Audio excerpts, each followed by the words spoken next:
Matius 17. Yesus dimuliakan di atas gunung.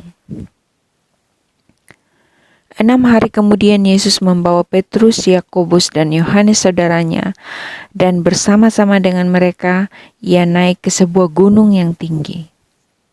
Di situ ada mereka sendiri saja. Lalu Yesus berubah rupa di depan mata mereka. Wajahnya bercahaya seperti matahari, dan pakaiannya menjadi putih bersinar seperti terang. Maka nampak kepada mereka Musa dan Elia sedang berbicara dengan dia. Kata Petrus kepada Yesus, "Tuhan, betapa bahagianya kami berada di tempat ini.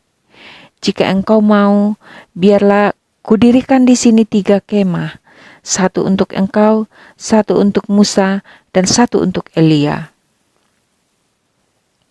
Dan tiba-tiba sedang ia berkata-kata, turunlah awan yang terang, menaungi mereka, dan dari dalam awan itu terdengar suara yang berkata, "Inilah anak yang kukasihi, kepadanyalah aku berkenan.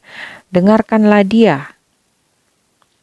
Mendengar itu tersungkurlah murid-muridnya dan mereka sangat ketakutan. Lalu Yesus datang kepada mereka dan menyentuh mereka sambil berkata, "Berdirilah, jangan takut."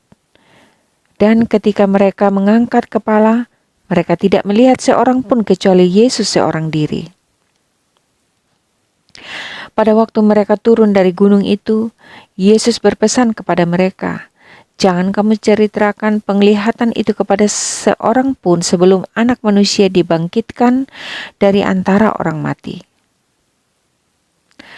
Lalu murid-muridnya bertanya kepadanya, "Kalau demikian, mengapa ahli-ahli Taurat berkata bahwa Elia harus datang dahulu?" Jawab Yesus, "Memang Elia akan datang dan memulihkan segala sesuatu.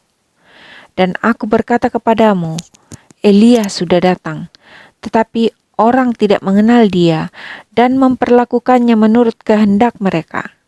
Demikian juga Anak Manusia akan menderita oleh mereka." Pada waktu itu mengertilah murid-murid Yesus bahwa ia berbicara tentang Yohanes Pembaptis. Yesus menyembuhkan seorang anak muda yang sakit ayan. Ketika Yesus dan murid-muridnya kembali kepada orang banyak itu, datanglah seorang mendapatkan Yesus dan menyembah, katanya, "Tuhan, kasihanilah anakku. Ia sakit ayan dan sangat menderita. Ia sering jatuh ke dalam api dan juga sering ke dalam air. Aku sudah membawanya kepada murid-murid-Mu, tetapi mereka tidak dapat menyembuhkannya."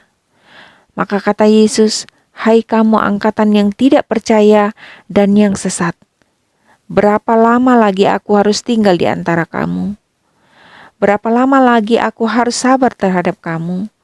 Bawalah anak itu kemari." Dengan keras Yesus menegur dia.